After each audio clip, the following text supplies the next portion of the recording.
Okay, welcome to Lights Camera Barstool. Today, me and Gooch are reviewing Mickey 17, as well as talking about a bunch of different sh like we're in a good we had a bit of a dry spell for TV. We're in the middle of a good spell for Yeah. TV.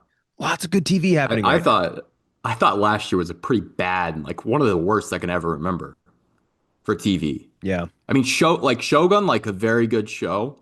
It set the record for like Emmy wins and nominations. Like that's that's crazy. Like those it was a weak field last year. Yeah. But this year, yeah, no. So far it's been great. Yeah, been much better year this year. And just a lot of concurrently running good shows, which is very nice. I like having Hmm. multiple shows, like having an embarrassment of riches, you know what I mean? Like, oh, I can actually Yep. afford to not watch this episode of Invincible until later in the week because I have good TV still to watch. So like it's nice, Yep. or vice versa, whatever. But before we get to all of that, some news to get to. First being as of this morning, there was an article dropped by THR on the fall of the House of Broccoli. Um, so one of the big things that, and we talked about this when initially they mentioned that they ousted Barbara Broccoli, who obviously has been in charge of the Broccoli family has been in charge of James Bond since the beginning. Barbara Broccoli has been in charge of James Bond since the start of the Pierce Brosnan era, and they are now out. So they did a big like kind of article diving into how the inner machinations of that. The big thing apparently that got Bezos like pissed off was, and we had reported this or not reported this, but like, posted about this a long time ago. The Amazon had went to the Barbara Broccoli and been like, "Hey, look, now that we've bought MGM, we want to do a bunch of stuff with James Bond. We want to make spin-offs. We want to make like a spin-off for Moneypenny." And Barbara Broccoli like said these, I guess, to friends and everything, like these executives are idiots. Like they don't Yep. understand James Bond. This is dumb. Correct. And yeah, completely correct. And in response to that, Jeff Bezos said, like, I don't care what it costs, we need to get rid of this woman and get control of James Bond. And obviously that's not worked out. When you have more money than God, that just it seems to work out that way. But yeah, so that apparently is the sort of main motivation from Bezos to get rid of broccoli. Yeah, I feel like it's even more like malicious and sinister than kind of what's just implied off that quote. I think there's probably more to this, even this. I think there's more to the story, to be honest. Thinking back to the Oscars on Sunday and them doing that, I mean, ridiculous 8 minute, like pretty much in memoriam, Yeah. like for James Bond makes me think there's something going on there that we will probably find out about in like 15 years where Bezos pulled some absolute scumbaggery and pulled the rug out from underneath Barbara. She could have just given it up willingly, but it does feel like they kind of squeezed her out somehow. It feels like almost you ever read the stories where they have to like evict an old lady to build a freeway or some shit? Like that's what it feels like, Yes. more or less. There's And also something to consider here, which I didn't know. Bond goes into public domain in like 10 years. wow. I'm Yeah, just, because I mean it was a book. Because it's original book yeah, character, so Ian once the book Fleming. goes into public domain. Yeah, Hmm. that's true. We're gonna have Blood and It's Honey James close. Bond. So Uh, like Amazon paying for all this could be worthless in 10 years if like Universal's allowed to make their own Bond movie, or I guess true. Universal. No, no, not Universal. Yeah, Universal makes their own Bond movie.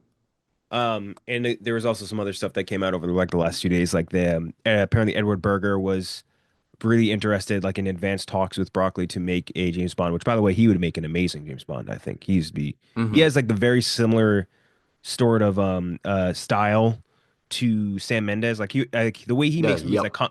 Conclave and Skyfall. Like just looking at those two things aesthetically, like they look very similar.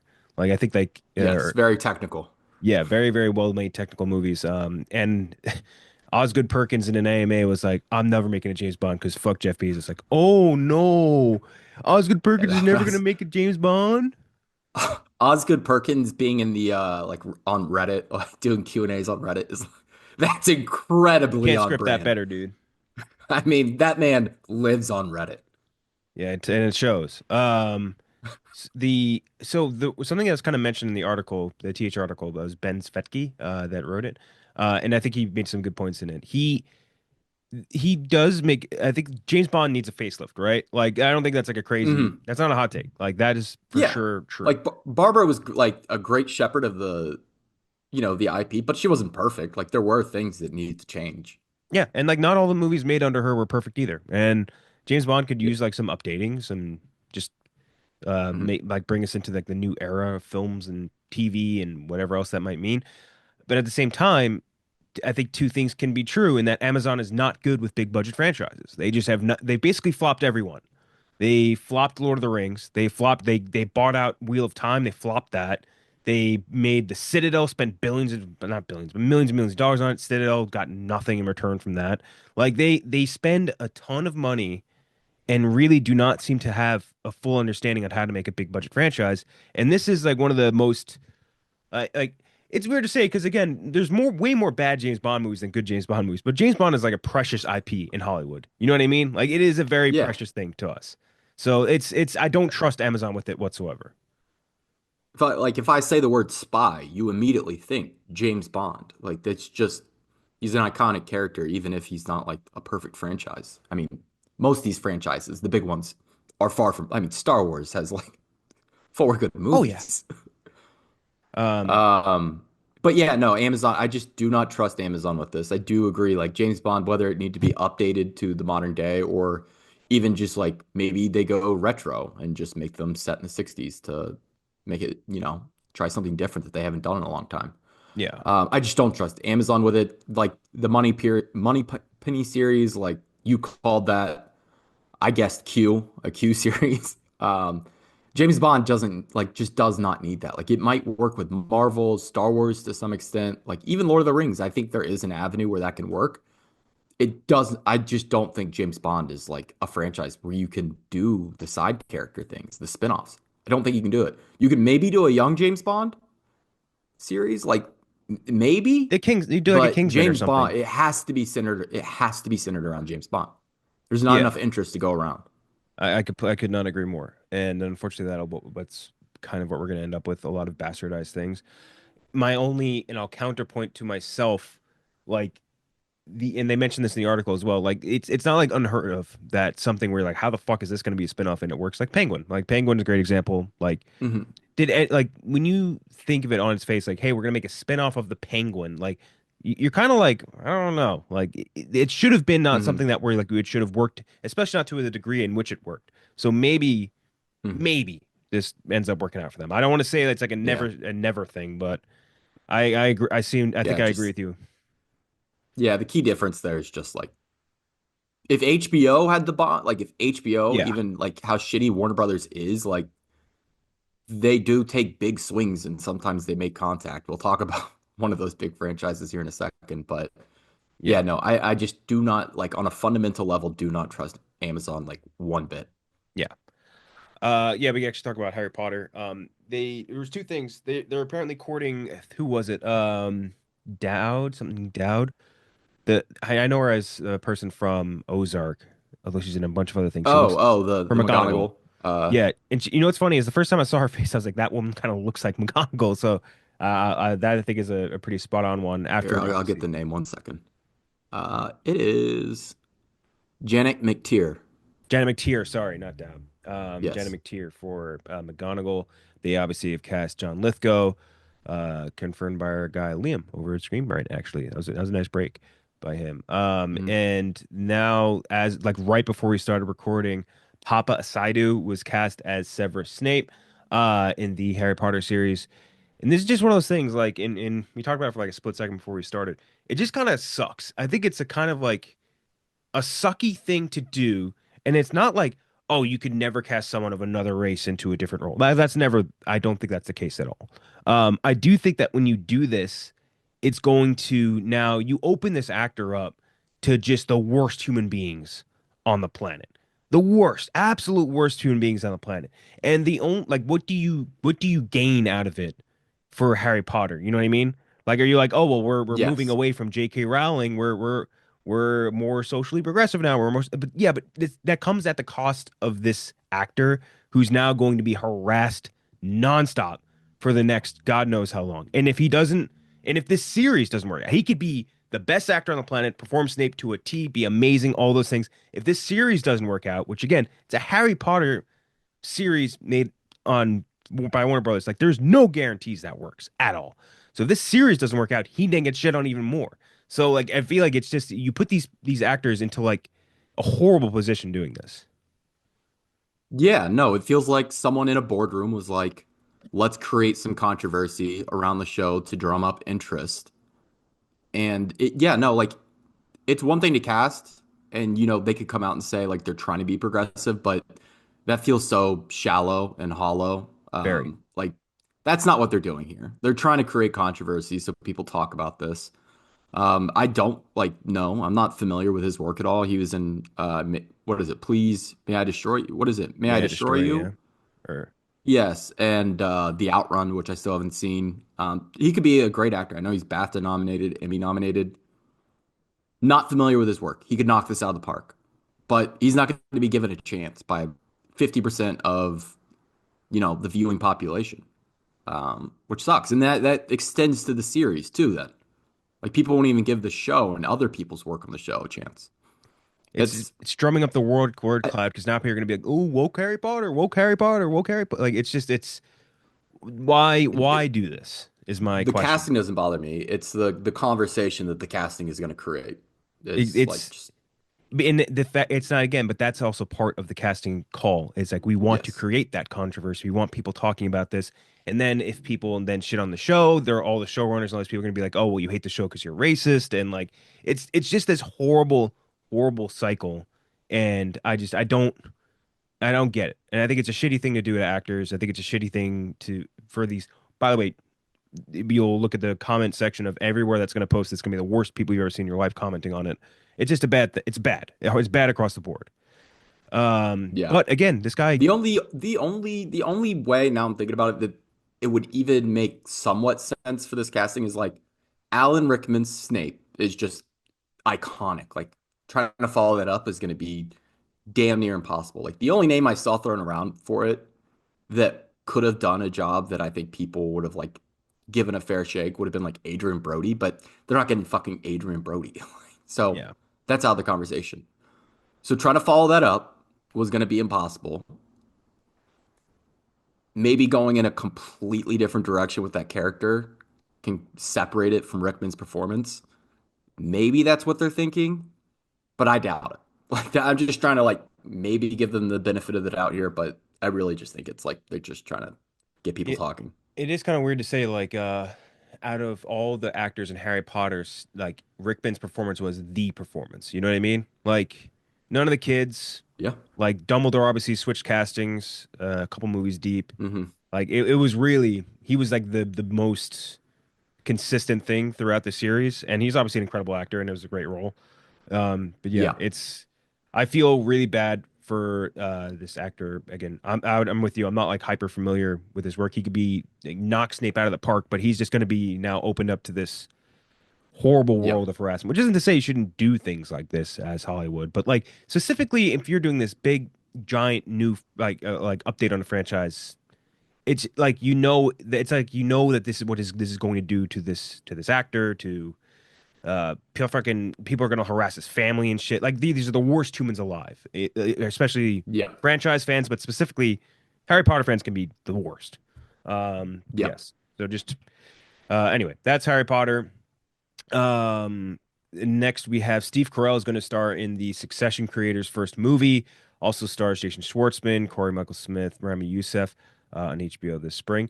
Sounds cool. I mean, Steve Carell not really a stranger to these type of movies. Don't really know a ton about this, but I think Succession was obviously great. If you I don't know what the type of vibe of the movie is, but if you think of Succession and you think of Steve Carell, I think Big Short immediately. Like obviously Yeah. Steve Carell knocked it out of the park in Big Short. Not that this is some financial crimes thing or anything like that. But yeah, so I think that's a good crew of guys right there. Yeah. He's written a movie before, I think. Let me see what it Um, maybe. Is it Jesse Armstrong? Yeah. It's an Yeah, HBO he's movie. written a couple things.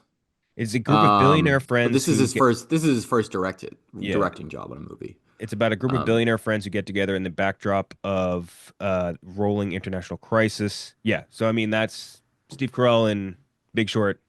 You'll knock that out of the park, I'm sure. yeah, no, this kind of came out of nowhere. I wish this was something coming to theaters. but I'll take a nice little streaming release that'll probably be pretty good. Uh, that's a nice little cast. Yeah, Those are I like four it. people I wouldn't expect to be friends, though. No, like the group that Steve Carell Corey was Michael friends with. Smith, I'm excited. Yeah, Excited to see him and more. the ironically, what do you call it? Jeremy Strong was one of his friends in Big Short, right? Jeremy Yes. Strong is one of those actors from the Succession, from just a Yeah, he loop was in Succession. he was in the Ryan Gosling. Who else was in there? Amish Linklater, I think, was Yeah, it also was one of Hamish the. Linklater. Those three were the group, right? And Yeah, who's that motherfucker? Not Tom Hollander. I always forget this British guy's name. Damn it. there's a British guy. Yeah, there was the British actor who's in like damn it. It's not Tom Hollander. By the way, I just saw a clip of Charlie Cox doing a Tom Holland accent or Tom Holland impression was spot on. Did you see that? Who? Wait, Rafe Spall, I think is the guy's name. Rafe Spall. Does that Rafe sound familiar? Spall? Ooh, no. I'm struggling Yeah, to Rafe even Spall, remember you this character. you British motherfucker. Yeah, that's him, all right. Uh yeah, he was the other guy, I believe, on the team. Yeah, anyway, that's this new project from the Succession guy. The first trailer for Guy Ritchie's new Paramount Plus series Mobland dropped, showcases two generations of gangsters, their business and relationships as they and the men that they call to fix their problems. Tom Hardy, Pierce Brosnan, Paddy Considine, and it's Pierce Brosnan. This, I love this. I'm a big time like whenever Guy Ritchie wants to do a crime comedy, anything, I would hope studios would give him $1 trillion to do so. I want him to be like the Tyler Sheridan or Taylor Sheridan of British crime comedy. Like if Paramount Plus wants to make a billion things that Guy Ritchie directs a crime comedy, I'm in. Every single time I will be there. I will be watching. And so I'm very into this. I mean, it looks great. Tom Hardy is fucking built for Guy Ritchie movies. Like he was really good in Rock and Rolla. I'm trying to think. Was he in another Tom Hardy or Guy Ritchie movie? Maybe not. Yeah, he had to have been. He was in. He wasn't in any of the early stuff like Snatch, Lock, Stock. He- Huh? That might have just been Rock and Rolla. He was funny in Rock and Roll too. He was like the best friend of Gerard Butler and Idris Elba, who I believe. I'm trying to think of his Damn, it name. really is just rock and rolla. Handsome Tom or What the something. fuck? Weird, right? But he's built for this sort of stuff. And Pierce Brosnan still. We'll talk about it a little bit when we mention Black Bag. Fuck, he's hot still, man. He's got it. Dude, it's unreal. He's got It's it, man. unreal. Such The man genetics gets are off the better chart. looking, I swear to God. Yeah. I swear to God, he gets better looking. Yeah. Yeah, no, the series looks fucking awesome. I'll definitely tune in for this. Guy Ritchie. I didn't tune in for the Gentleman series. I watched like one episode, It's good. got the idea of it. Yeah, I don't doubt that I would have liked it. This looks a little bit more or a little less derivative, so I think I'm excited for that. Now Tom Hardy, he'll be great in this. I have no doubts. But Tom Hardy needs to get back into starring in fucking movies, good ones. Me get off the streaming series, quit playing Venom. Come on, man, please. Let me counter with this. I just recently, because I saw it on Prime Video, I rewatched Taboo. He's so good in Taboo. Did you ever watch that? Taboo, no. It's like him and Una Chapman, I think, and a few other random really good British actors. Actually, Tom Hollander's in that. Um, it's like this not Terrence Stamp. Who's that motherfucker that plays the High Sparrow? I always forget his name. It's not Terrence Stamp. Jonathan Price. Jonathan Price and a few other people are in it. It's a really good show. And it got canceled after like 2 seasons or something, but really good production value, fucking creepy, hot, all those good things. Really good series. But he's good at that shit. Can if you had to guess the last movie Tom Hardy starred in that Starred? got over, yes, starred in that got over a 7 out of 10 on IMDb. It's definitely not that dog shit Capone movie. It's definitely not. It's not like Inception, is it? Or does No, that not count as a starring? Is no, it he stars in this. what's the one where he's it's not called like The Drive. What's it called? The one where he's in the car the whole time? Mm-mm. What year is it? 2017, 2017 and it's not Venom. 8 years ago. Jesus. God 27. damn. What is it? It's fucking Dunkirk. Wow. He wasn't even really the star. Yeah, and before that, it was 2015 for The Revenant. He wasn't even the star of that either. Shit. He's barely in either of those movies. Damn, man, that sucks. He's a good actor too. Yeah, but again, to harp back on it, by the way, Peaky Blinders, he's unbelievable in. Yeah, just like he belongs on the big screen. You got talent Does like that, does like he? no offense. I mean, people tell me he's like an actor of a generation. So if he's gonna be an actor of a generation, you got to get more than one. I mean, fucking Dunkirk, the last really great thing. And I like the bike riders, but Look, he's got to do a goofy god accent. damn, dude, get your ass back in movies. I will disagree. I say I'm fine as long as he's making good TV shows. If he's making a Guy Ritchie TV show instead of making like some goofball accent Capone gonorrhea bullshit, like I'm totally fine with him doing TV instead, as long as it's good TV. Which I'm trying to Cosmo think. Jarvis is gonna take his spot if he's not fucking careful. I was about to say Cosmo Jarvis. He just joined up in the Odyssey. He that is I'm excited for that. You can't get. I'm excited for Cosmo Jarvis. He's a guy I like. Every second he showed up in fucking Shogun, I was like, this is a guy I Shogun. love. Yeah, this is perfect. This makes sense, like completely 100% makes sense. Like it's probably going to be a small role. I can't imagine they're casting something big this late in the game, but him in this setting like makes complete and total sense. And is he going to take Tom Hardy's spot as this guy for Nolan? Like this would have like this feels like something would have been for Tom Hardy, and Cosmo Jarvis gets it. hmm I like him, man. I like him No, a this is lot. awesome. Second he showed up, He's taken his Shogun success and he's getting straight into movies. He's not doing this TV shit. smart. He Yeah. what was I gonna say? He was also in Peaky Blinders, another Peaky Blinders alum. Oh, he was. I didn't know Yeah, that. dude. Name a British actor they had at least a small role in Peaky Blinders, like fucking another Nolan alum. Shoot, who's that guy? They didn't expect one of us in the plane, brother. The CIA guy, Oh, Littlefinger, Gillum. Adrian Gillum, Yeah, Aiden, it's something like Aiden, Aiden or Aiden Adrian. Gillen. Aiden Yeah, Gillen. he's Yes. in Peaky Blinders. Man, that guy had a little run there for a minute. He Remember him? Littlefinger, they kept trying to put him in stuff. he shows up every now and then. You'll watch a movie from like 2014, and he'll just be there. Yes. Yeah, It's yeah, it was like 2012 to 2015. They were just trying to put him anywhere they could get him. him. He was really good in Peaky Blinders too. Adrian Brody had a full season of Peaky Blinders.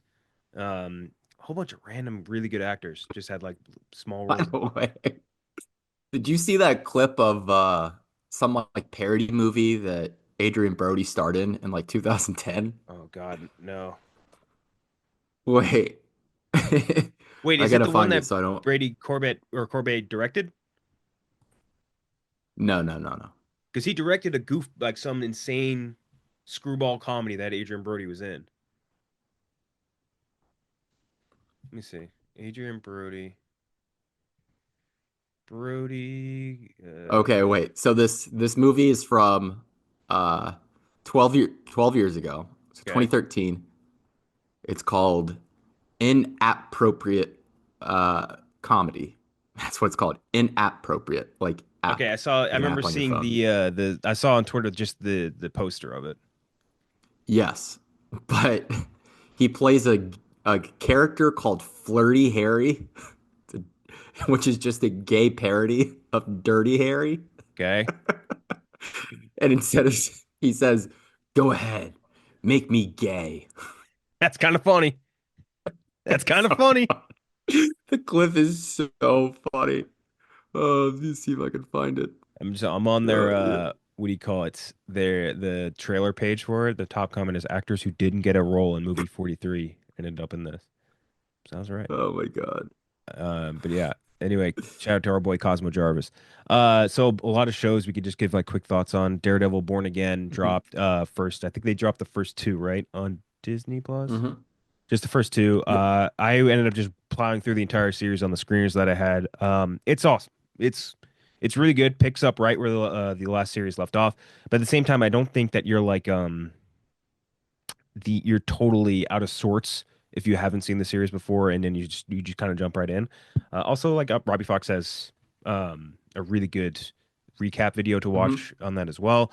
But yeah, it's awesome. Charlie Cox right back where he left off. All the other actors right back where they left off, especially Vincent D'Onofrio. Action looks good. So I'm like, I saw people like the fight scenes in the first two episodes are brutal. They're good. And I saw people bitching about Hmm. it on Twitter. They're like, "Oh, this doesn't look good. Oh, and then, like this doesn't look like fucking." I saw someone post it with a clip from like the literally from the Raid, being like, "This doesn't look as good as this bit, which was made on a smaller budget." I'm like, Iko Uwais is like a multiple time like martial arts winning champion, and Charlie Cox is just some British actor that used to room with Andrew Garfield. Like, of course, it's not going to look Yeah. as good. And there's obviously different restrictions and all that stuff on the fighting made in movie made in Indonesia versus here. But yeah, it's a totally different world. Fights look good to me, and not just through the Marvel lens. Like they look good. And the swinging Hmm. from the rooftop, people were bitching about too. I thought that looked fine. I like it. I like it a lot. Yeah, no, it's good. And you're right. You're not, I don't think you're out of sorts if you have, like, I haven't watched Daredevil in, I mean, since like I was a senior in high school, like senior in high school, freshman in college, I think is when it came out, and that's when I watched it on Netflix. So I wasn't out of sorts at all. You're right. I think people really look back on those Netflix Marvel series with rose-colored glasses. They're good, um, but they're like the quality wise, like it's fine, serviceable, but it's not like award-winning television. And I think this is right. It looks different, but it's right in line with that quality. Mhm. It's good slot. Yeah, I'm I enjoying agree. it. They have struggled for a long time, I think, with doing a ground level character. And this is about as good as they've ever done, if not the best they've ever done. Outside of like, Winter Soldier, which has its grounded moments, but still ends in a huge heliopad fight, and Totally has getting a the guy with helicopter. a silver robotic arm. So this is like really well done grounded character work, which I don't think they've been able to do for a long time. So this is very positive. Like the rewrites and the rework, you can see it, but very, it's positive. I Hmm. would say where in Captain America, or not, yeah, Captain America 4, what's that? Brave New Brave World. New World. Captain America Yeah, Brave New World. You could see the stitches and it was bad. Here you can kind of see it, but it's good. So yeah. I'm happy. I liked it. That's they also like some of the people involved were like posting how shit was made. Like there's this really cool shot, and I in the opening like bar sequence where like they kind of like it's not like a dolly zoom effect, but it would like kind of look like one where like you're hearing what he's hearing, and like they Oh zoom yeah, in and yeah. like pull out, but also push forward at the same time, and like it Yeah. wasn't. I feel like I'm just describing a dolly zoom, but like it wasn't that. Yeah. And like yeah, we used like three different cameras moving three dimensionally through this thing, and it was cool.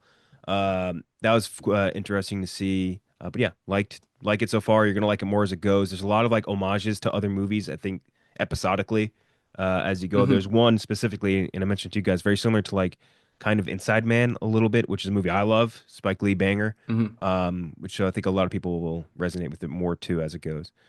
But that's Daredevil Born Again. Invincible. I mean, that's just a great episode of television, folks. That's just a good episode of Not caught TV. up, but like go ahead and talk about it because like I've read the comics, so no spoilers here. But did catch up on latest episode. Yeah, no, this is very good, very good. I'm enjoying myself. I mean, yeah, I mean, I don't want to spoil a ton of it either. I would just say, like, they've teased it a ton, like the Mark verse or whatever. Like, it's Hmm. good shit, good fights, good action. Invincible War is what Yeah, they call it in the comics. The mm, Invincible War. that sounds a lot better than the Mark Yeah. verse.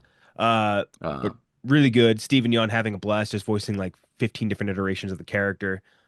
Really hmm. cool. Sterling K. Brown, just fucking just a great actor. Even his Yeah. voice, his ability to portray shit through voice is unbelievable. And yeah, just a really, really, really solid episode of the show, and one that makes you sad and pissed that they made you wait this long between the or that was the initial two seasons. Still to this day, I don't think I'll ever forgive them. Yes. No. I don't think they're gonna make that mistake ever again. Based on like the viewership drop that they experienced. I mean, is this the second to last, right? One more left. Yeah, that Next was week will be the penultimate. last. Okay, so that means they should be finishing. Yeah, the spot they're going to finish the season's just awesome. One of the best moments in the comics, like top 5. they teased a little bit in the end of the episode who might be showing up, and it was whoa, big Yeah, time. no, it's great. And hopefully they blow their animation budget on that fight. Yeah, All I I'll mean, say. I would hope so. Every time a new character shows up, and it's like, yeah, this is voiced by eight-time Oscar winner Merple Blurple that we're paying $8,000 a line to. Like, don't do that. Pay the Can I animators say more. something? I thought Aaron Paul was kind of fucking terrible. Bad, bad. like like actively was like ruining the like character for me. It's like this Dude, is really bad. he was bad. I thought the same thing, and I was like, I don't want to post this because people are gonna like people. Aaron Paul is a lot of like pretty He's got a lot of fanatical. shooters. Yeah. Yeah. But he was not good. Voice acting is maybe just not Okay. his thing, but yeah, good actor. It's a different type of acting. It for sure is. And yeah, no, I don't think he was ready for that one. Give that Just role to the one of wrong the read on the character. yeah, give that role to one of those like voice actors that like that's their that's their bread and butter. Like Get Troy Johnny Young Baker. Bosch in there. Get a fucking Troy Baker, dude. Give it to like one of those guys. Yeah. But yeah, that's Invincible. White Lotus. Another just a I mean it's another thing where it's very difficult to talk about without spoiling, but I'll say the same thing I say with most of the episodes. They do a fantastic job of like evenly moving up each storyline. The big moment from this episode everyone kept talking about was the white liberal conversation or whatever, where it's like, you go to church? Of course I go to church. You go to Hmm. you're a Republican? I'm an independent. And like the Leslie Bibb like white lady smile, like all that shit. Yeah. Really well put together scenes. And also that scene is funny to me because different people are reading it the different ways. You know what I mean? Like the white Hmm. libs on Twitter are all like, oh, you see this dumb bitch Leslie Bibb character, blah blah blah, and then like you'll see, I saw Clay Travis tweet that same scene and be like, you see how Yeah. mean these women are to this nice guy, this nice lady, like that is exactly what women have to go through in this country, and like so different people reading it at different ways is that to me is a sign of a well made scene. Yeah. No, Mike White is a very talented writer. I'll say that much. The show is, yeah, no.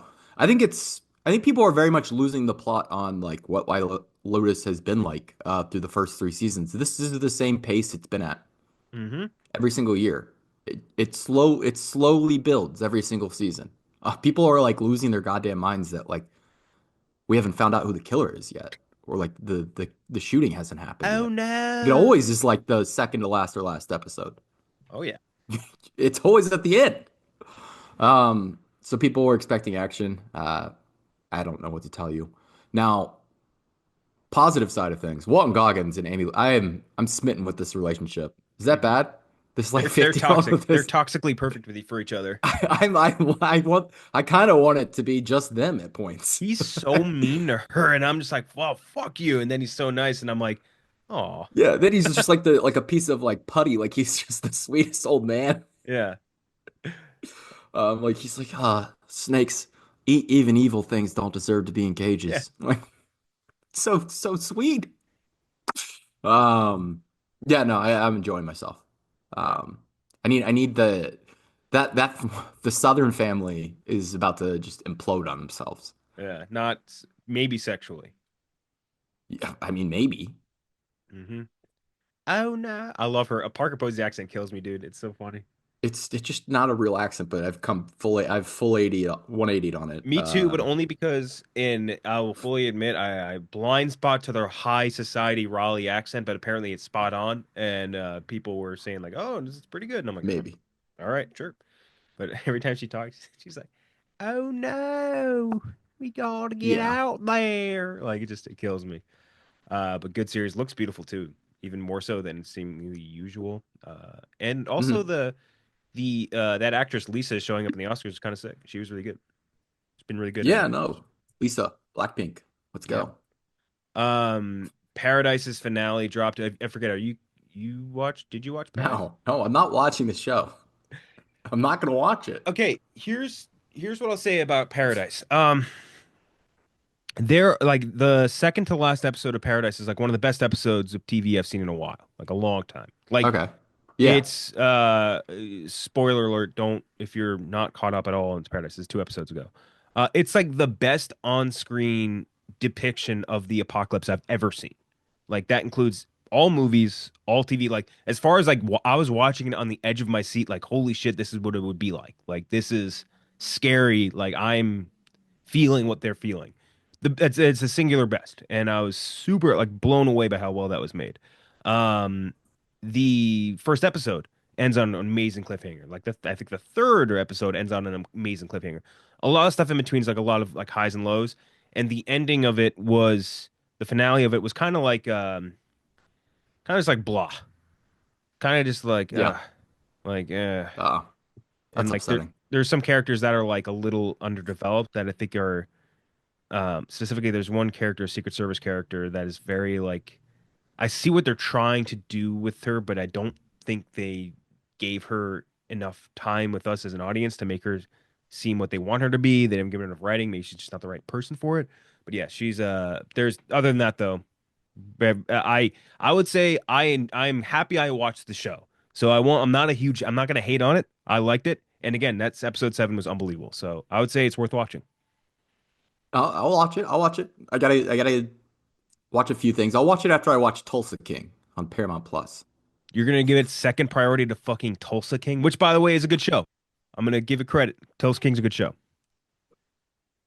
You used it as fault. You were trying to act like that was some bullshit show nobody likes, but Tulsa King's good. No, I'm being dead serious. Like that's my level of interest.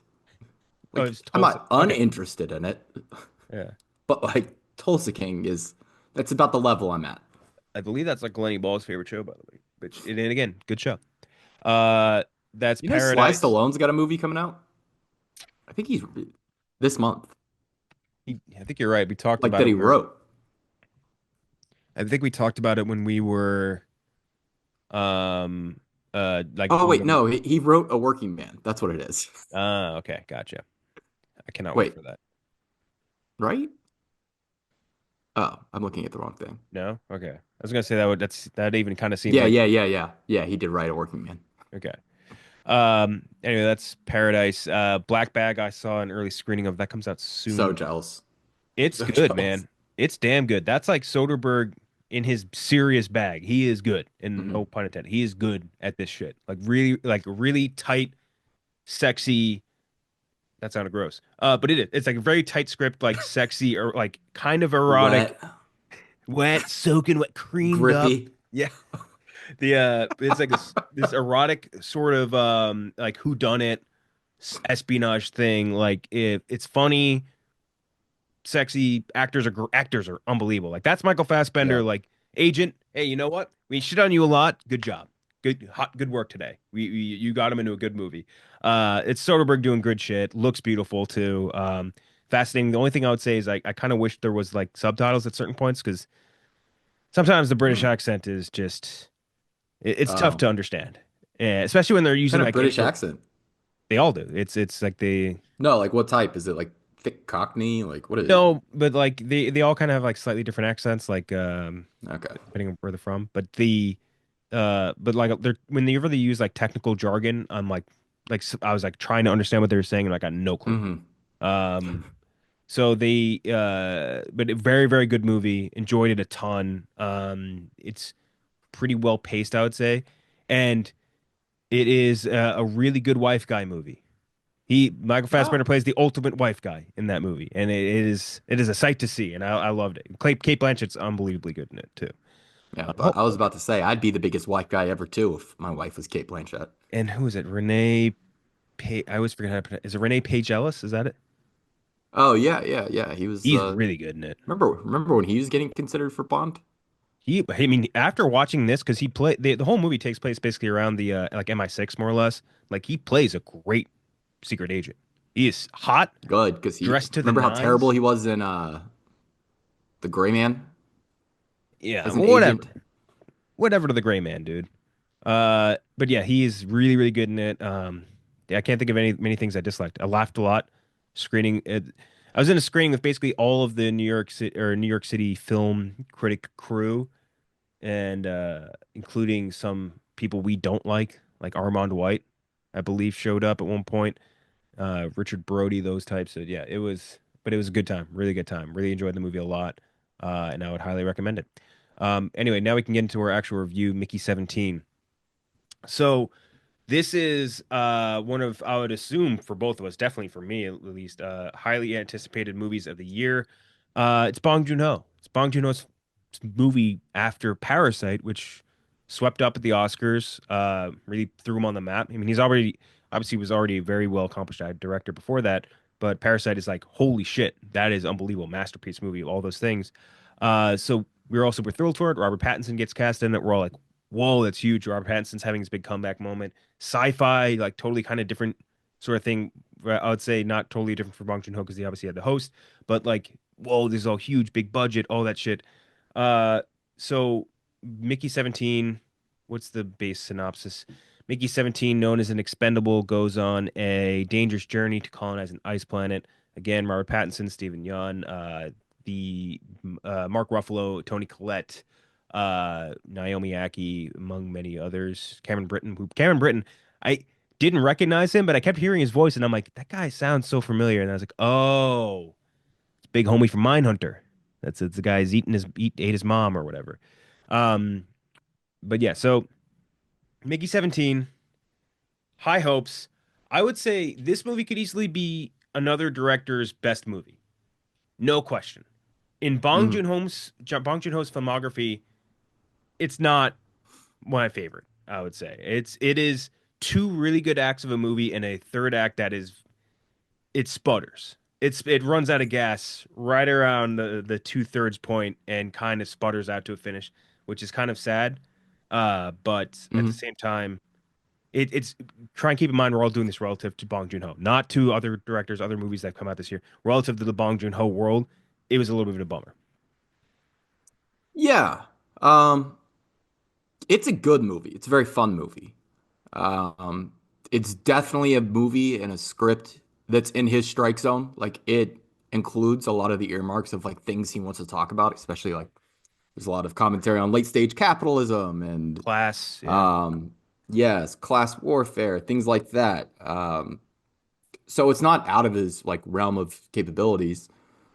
But where we're used to seeing him hit like extra base hits and like home runs, like this is like a hard single to right field that maybe drives in a run. It's good, but it's not great or anywhere close to his like best works. I do think Robert Pattinson is quite good in very good. this, like pretty great. Dual roles are kind of tough to pull off, and he does it exquisitely. Like when Mickey 17 and 18, which isn't a spoiler, that's in the trailer, are on screen together it's two different people, um, completely different, two different performances. Almost like that clip that goes around all the time of Christopher Reeve doing Superman and then standing straight up and becoming, or Clark Kent and then standing straight up and becoming Superman. It's like two different people.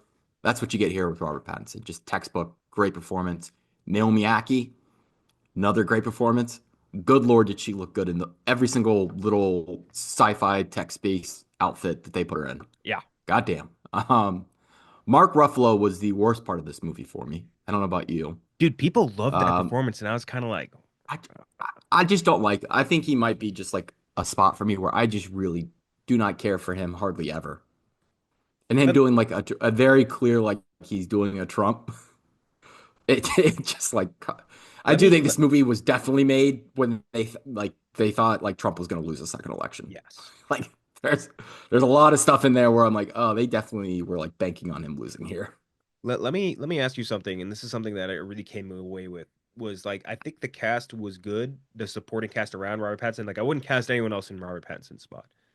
I think there was a Hmm. lot of of of screen time to be eaten up with these characters that was not because they were cast wrong. Like the Mark Ruffalo character, Yeah. I think could have been knocked out of the park by a different actor.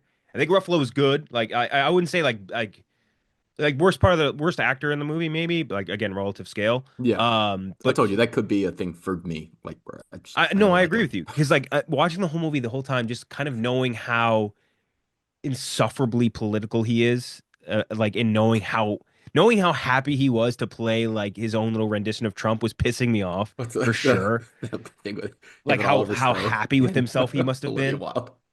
Like I know it's like a wild way to digest it, but it just was. It's just true. Yeah. Tony But Collette, I thought was really good. really I good. think she was perfectly. She was like in terms of people being cast around Robert Pattinson, she was cast very well. Yeah. But like Ruffalo, like watching that role, I was like, man, a different actor could have really. And it's not like again just because of a personal prejudice to his whatever. Yeah. He like I think another actor really could have eaten that role up a Hmm. lot better. And Yeah. but other than that, I think like some of the other surrounding characters, like the Kai character was like such a like you could have cast someone else in that, let them really run with it. Like anyone else that had like significant Hmm. speaking time, I feel like there was something else. Even Stephen Yeun, like Stephen Yeun didn't get a chance to run in this, and that's something I was pretty excited No. about this adult as well. Um, I don't want to poop on it too much, so let's start with what's No, good. no. This was a good movie. Like I think it was very funny. Like, probably Very his funny, funniest movie. yeah, very Definitely his funny. funniest movie. R. Pat, I think I would agree with you. He was unbelievable in both roles, and you nailed it with like the when he plays both those characters, but and they're both Mickey. They're both. It's just Robert Pattinson, one of them standing right next to the other. Like they're different, completely different people. Like you wouldn't even think you could say they were what would you call fraternal twins, and I believe you. That's how different they Mm. felt when they were speaking to each other. Really good, very weird, very goofy. The like the sequence. And we'll go into spoilers here. So if you haven't watched yet, make sure to skip forward. Like the sequence where he eats the steak and like is writhing on the ground in pain is so fucking funny. Yeah. Like all those little weird Great noises. physical humor. Yeah, Like like great physical comedy. Like there was a lot of stuff like that where he's writhing, falling just comically. Like there's one moment where he like chases after Naomi Aki like down the stairs and he just falls. falls the whole way down. He just it's so Dude, it's so good. And the the sequence where he like getting injectable is a purple Joe or something, and Mhm. he's sitting there going like making all those weird noises was killing me. All like the sequences were like 18 was like getting pissed off, like you're such a fucking bitch, loser. Like it just Yes. so funny. I think visually looked awesome. Like all the sci-fi stuff, like Hmm. you could see he had a pretty big emphasis on like making sure a lot of practical stuff got in as far as like let's make it a tighter space, like a crew quarters, like a deck of a ship versus an entire ship, like a cafeteria. Like all those sets look great. Whenever you had CGI, I thought it looked good. Like the creature design of like the creeper, I thought looked really I cool. loved it. Yeah, I love them. They're so cute. I wanted a creeper. They were they kind of remind me of the Minions a little Yeah, bit. they're a little minion coated. They were a little minion coated. I like them. It was funny. The some of the supportings were good. I love that one British actor they had playing a goon with like his eyes that kind of go that way, like face the other opposite Oh direction. yes. He's kind of like a young Toby Jones. Yeah, exactly. He's very young, Tubby Jones, but every time he shows up, I like him. So yeah, I would say overall, I'd agree with you. Like, it's a good movie. It's worth definitely worth seeing in theaters. As far as Oh like, yeah. it's funny, you're gonna laugh, have a good time, all that stuff. It's just really the third act really fizzles big time to me, and that's where my biggest complaint comes from. I don't know if the whole back third act doesn't work for me, but the final like 15 minutes definitely does not work for me. Specifically, yes. It's positive in a way that I just feels very disingenuous to Bong Joon-ho, if Hmm. that makes sense. Like it ends on a very optimistic note, which just doesn't like I think if this was made pre-Oscar, you see an ending that's a lot closer to the ending of like Snowpiercer, where it Yeah. just kind of crushes you. Um, this felt a little out of place. Uh, Yes. It was much too happy, and then I just went too long in the post climax. Like it just like mhm. it ended, and then all of a sudden it's like, oh, we're still going for another like Yeah. 15 minutes of post ramble stuff or post amble stuff, and I don't know, that just didn't work for me really at all.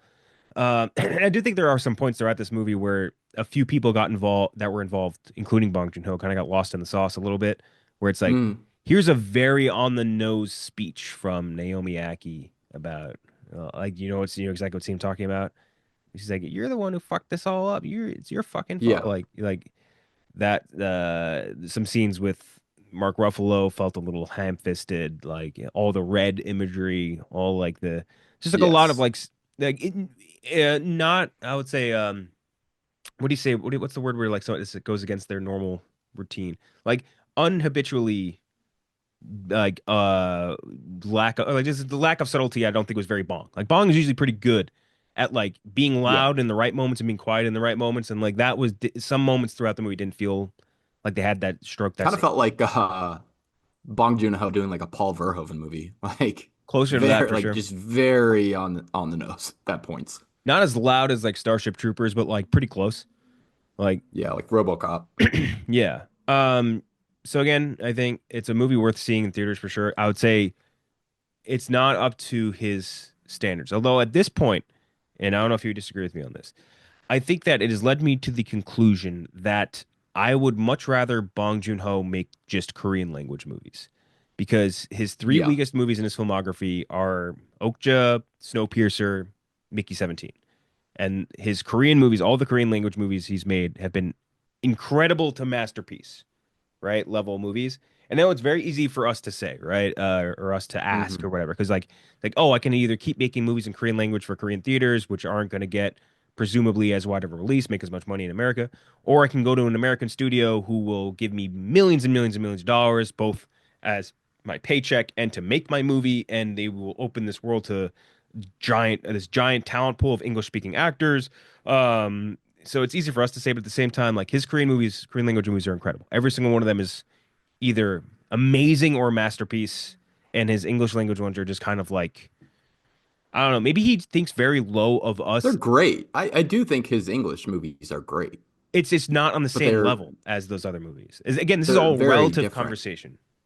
Keep in mind, like Okja is better than like any fucking like a Ron Howard movie. You know what I mean? Like it's still Yeah. it's all relative scale. Which, by the way, that's what I was just thinking about before James Bond. Like we're gonna end up with Ron Howard James Bond at this point. Like Dude, I watched A Beautiful Mind this week. That's a bad That's not a very good movie at all. not really. No, filmed in my college. I went to East Manhattan as a stand-in for Harvard or whatever. Oh, really? Yeah, yeah. That's what I'm afraid Jennifer of. Connelly, though. Good Lord. Yes. But yeah. So I would say I'd rather watch one more Memories of a Murder than two more Mickey 17s, if that makes sense. Yeah. It's Yeah. just a personal No, for preference. sure. And What's I he got think coming? What's he doing next? I don't know. I mean, if he's taking a 5 year, 6 year break between each movie, it's gonna be a while. But Oh, he's doing an animated movie. hey, down for that. I think maybe part of it too is With whenever he makes with the English language movies, I think he he does not think we can handle subtleties at all, like an American audience can handle anything not said Yeah, in like very out loud, which I can understand not because of wrong. the I subtitle mean, have you debate. seen the Enora discourse Yeah, lately? Jesus Christ, I dude. mean, Fucking might be right morons. on this one. Yeah, but I would say overall mostly enjoyed Mickey or mostly enjoyed Mickey. Not his certainly not his best and certainly not up to the expectations I was hoping out of this movie, but still good and worth watching in movie theaters. Yeah, good movie. Yeah. I think next week we could do Black Bag next week, right? I should be able to, I think. Dude, I'm pumped for that movie. Black Bag it opens with like such a fucking and I'm sucker for these. It opens with such a cool oneer. Like a really, really cool oneer that I don't know. Got the juices, gets the juices flowing big time. I think you're gonna like it. Ooh. Okay, so Black Bag is the week after. Okay. That's March 14th. But Oh that boy. Paul W.S. Anderson movie does release this weekend. Oh, with In the Batista and Lost Lands. I'm kind of interested. I'm not gonna lie, I'm a little interested in this. yeah, all right. George R. R. Martin's a writer on this movie. Whatever, man. I write that movie. You're not gonna write your fucking whatever, dude. Stupid book. Okay, so we'll do the Lost Lands next week. God help us. We'll get Clemmer because that's definitely gonna be 1,000. What do you call it? 1,000 theater movie. Oh, as I live and breathe, as we speak, the first reviews for Electric State came in. Oh yeah, yep. That started like an hour ago. I was looking at those. Yeah, 10% on Rotten Tomatoes. It was a 300 300. Yeah, $320 million same movie, man. number. That's the 320 million. What the fuck is Netflix doing? I mean, it's just like they're a cash printer, so I don't think they really even care. But at some Hmm. point, it has to matter that these movies that cost $300 million suck. Yeah. Like every big budget thing they do outside of Knives Out fucking stinks. It's it's unbelievable. And even that was kind of like that was a reach in some ways. Like that was a Yes. dude, that is $320 million to the Russos to make a movie with Millie Bobby Brown who just hates movies. Like And Chris Pratt just dragging her to the finish line. It's tough. Yeah. It is really funny her saying like, yeah, I don't watch movies at all, and then like everything she's done post Stranger Things has been bad. Yeah, no shit. Also, Except, I found she revealed that her middle name isn't even Bobby. what is it? It's Bonnie. Millie Bonnie Brown. Whatever, dude. It's fucking whatever at this I don't point. like that. Yeah. So yeah, we'll do our good boy Paul Wes Anderson's new movie with his beautiful wife next week. I respect that. Speaking of wife guys, that's a wife guy if there's ever been one. Paul W.S. Anderson? Yeah, he's married to Mila Jovovich. Oh, I didn't know that. Yeah, and then That's he's nice. directed like all of her movies. Like that Hmm. Monster Hunter one, all of the Underworlds. That is nice. I think he's in another few movies too. Big wife guy. Respect that. Even some would say more so than shoot, what's his name? Tim Burton. James Gunn? That too. Oh, Yeah, both. You know what I was just thinking we should maybe try to do? Let's see. I wonder if we could do this or if it is active. Here, I'm gonna try and share my screen real quick. Advanced. I wonder if we could do this every episode. Just try to do the movie grid as fast as we can. let's see if we can do it. Oscar nominated film, Andrew Yeah. Garfield. What's the weirdest one we can think of? Um, Hacksaw Ridge, no, what's the one where he's the Silence. gay the rent guy? Shit. Oh, Tick Tick Boom. Yes. That was definitely. Wait, was that the movie was nominated, right? Yeah, absolutely. Oh, no, no, no. You know what you should do? What? In the Eyes of Tammy Faye. Mm, Just search Tammy Faye.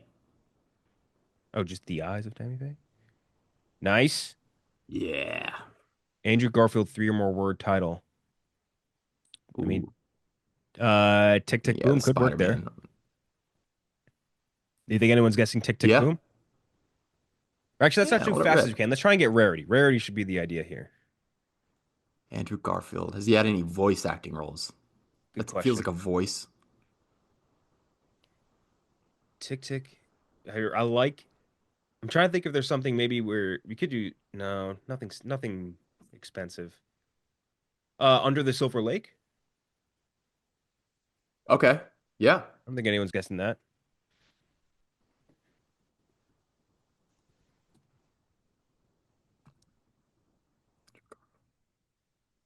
Close this in a bit.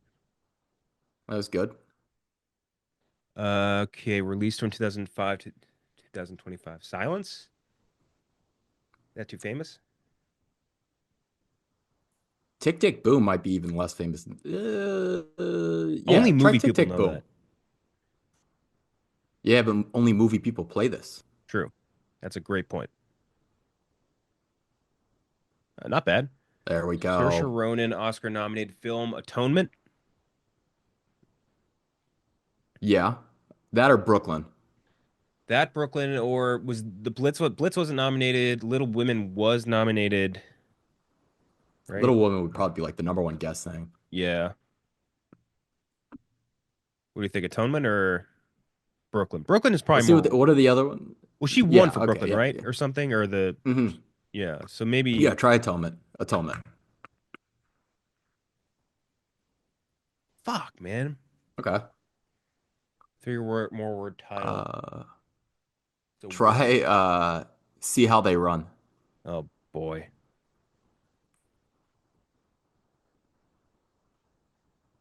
All right. It could have been worse. Eh, worst one. Um 2005 to 2025. It's a real Trying to think of rando. the dog shit movie she starred in last year with Paul Mescal. Oh shit. What is The it? Outpost? No, that was the Outrun that she started. Yeah. Fucking. Mm. I mean, I don't even know if people would guess the Blitz or Blitz, whatever the fuck it was called. Although it was so recent. Trying to think if there's anything else she just shows up in. She's not a real show up person. No, not really. Is there anything she was like randomly like not a cameo, but like She wasn't in, like no. Where is she? That Irish broad. Where was she? I mean, Mary Pulitzer. Queen of Scots. Ooh, that's a good one. No one watched that movie. Nice. Good call. There we go. That's insane. Margot Robbie and Saoirse Ronan. Dude, in that movie was a terrible. And like Terrible. I forget who played like her lover was also a pretty big actor. Like it was like not Came out like the O'Connell. same year as The Favorite too, which is really tough for it. Yeah, and The Favor was incredible. Um All right, Paul Dano, Oscar nominated. Damn, he's been in a lot of Oscar nominated stuff. Sunshine? Was Yeah, yeah, Eternal that was definitely nominated for an Oscar, right? Well, I can't say for sure, honestly. So yes, yeah. we could That say was the screenplay nom, I think. we could say definitively There Will Be Blood. That Uh, would probably be one of the more guessed ones, I think. ooh, no, never mind. I was gonna say let's say The Go Dark Knight, but Sunshine. I was thinking of the Batman. Uh, Paul Dano. Was he in like uh no, it's Michael Shannon. I was thinking Revolutionary Road. He plays like a disaffected brother in something else other than Sunshine. I mean, kind of. There will be blood. Yeah. Maybe it was like not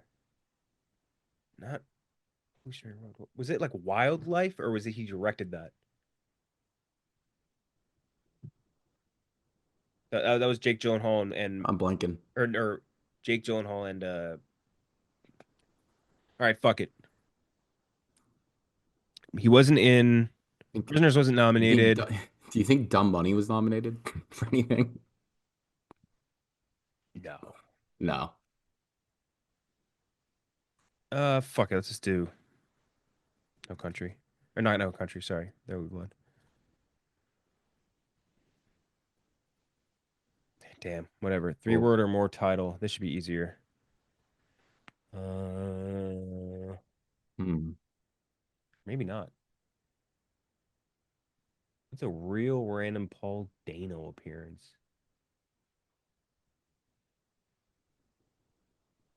I was trying to just think of like the Sopran. He was in The Sopranos randomly, obviously not a movie.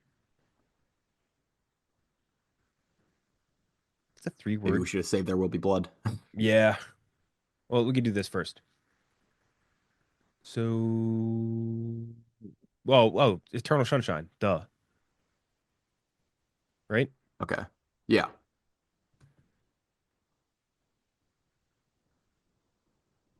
Wait, what the fuck? Oh, Little What Miss a mess. Sunshine. I'm stupid. I'm stupid. That was I don't Yeah, that doesn't I messed count. that up too. Yeah.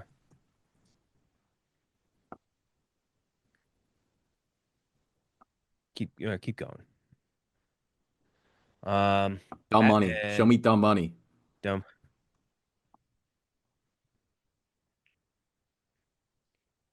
12%.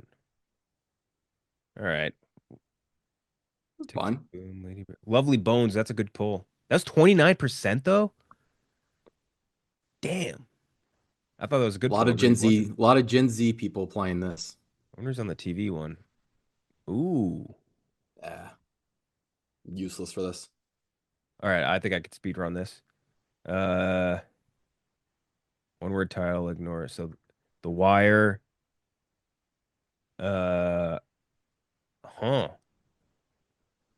Released. What the fuck TV shows was he in? He wasn't in. Never mind. It's harder than I thought. What's Deep Cut? Is this for movie? Who the fuck is Dana Wheeler Nicholson? Yeah, I don't know. Yeah, I don't know. It's good exercise. Anyway, again, tomorrow or next week, we're gonna be doing our good boy Paul Wes Anderson's movie. Make sure to check that out. God help you. It'll probably be us two and Clemmer for that one. But we will be back next week.